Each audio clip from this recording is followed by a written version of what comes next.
but he's a senator from South Carolina. He's a fantastic man, Tim Scott.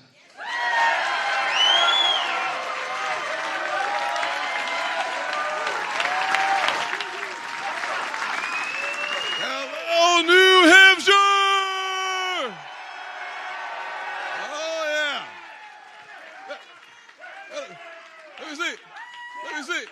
Is this Donald Trump country? Oh, yeah. That's it. I can't hear you. I can't hear you.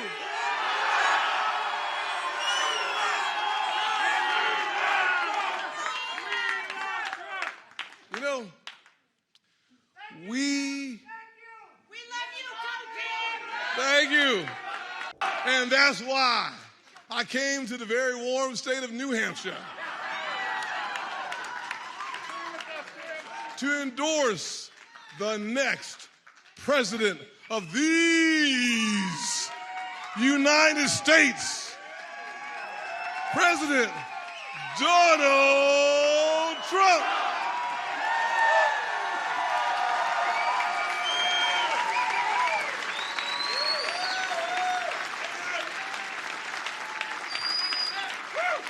Thank you, Tim. That's great. Very, very good man and a very respected man, and I appreciate that he came all the way over. You know, you could just put it out over truth. We got to go with truth. It's the best. But we put it out, and just a respected guy, and having his endorsement means a lot. We have tremendous numbers of endorsements. They're pouring in right now. But having Tim is very important. So now is the time, and you see that through what was just said, for the Republican Party to unify. We have to unify. We have to go after these crazy people that we're dealing with.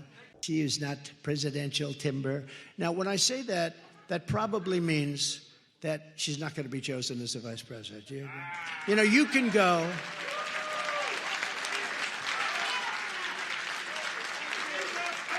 No, you can go and you can say certain things, you know, I don't like them and blah, blah, blah, and this.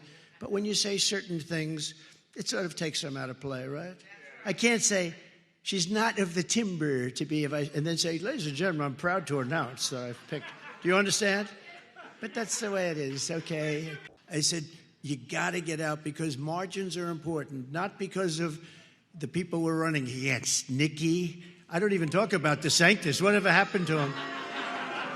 Well, no, a poll just came out. DeSantis is at 4. What happened to this guy?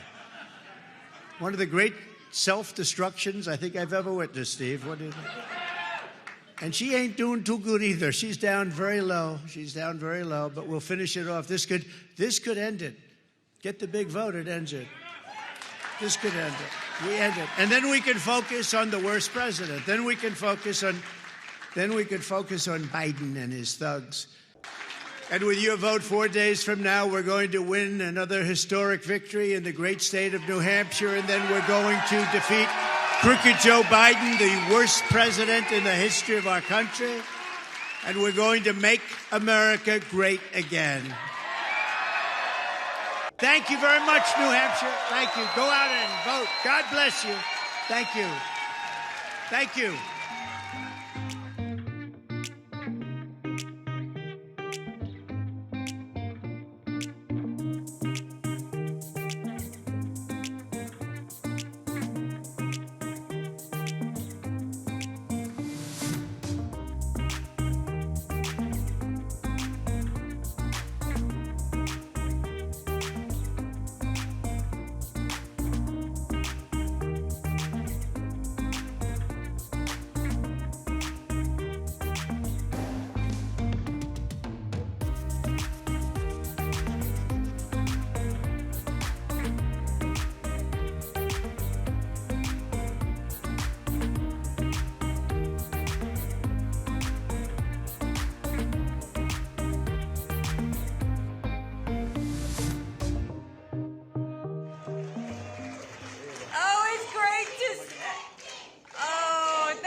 But the only way we're going to win the majority of Americans is if we move forward with a new generational conservative leader and we leave the negativity and the baggage behind and go forward with the solutions of the future.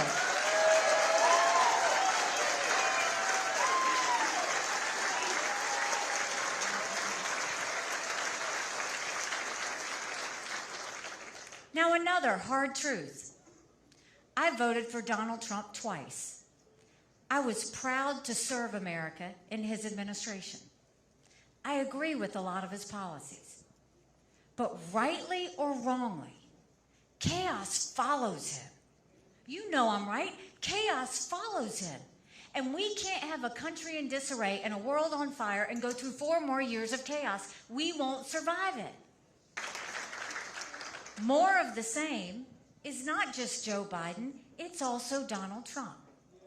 70% of Americans don't want to see a Donald Trump-Joe Biden rematch.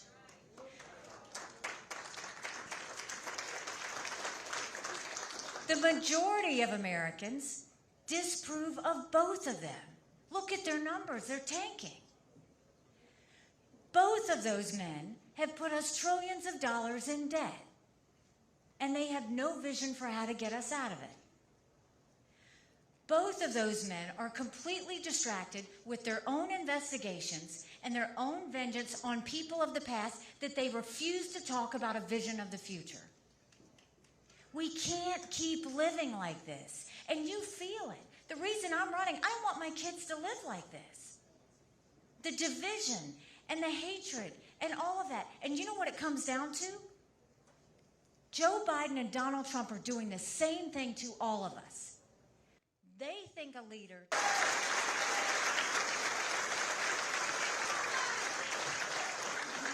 My approach is different. Politics is not personal for me. We don't have time for that. It's about results. People are tired of working for government. They want government to serve the people again. With me, you'll get no drama, no vendettas, no vengeance. You will get somebody that works every day to tell you everything I know. You won't have to search for answers. I'm going to put it all in front of you. I promise you, our best days are yet to come. Thank you very much. God bless you. Appreciate it.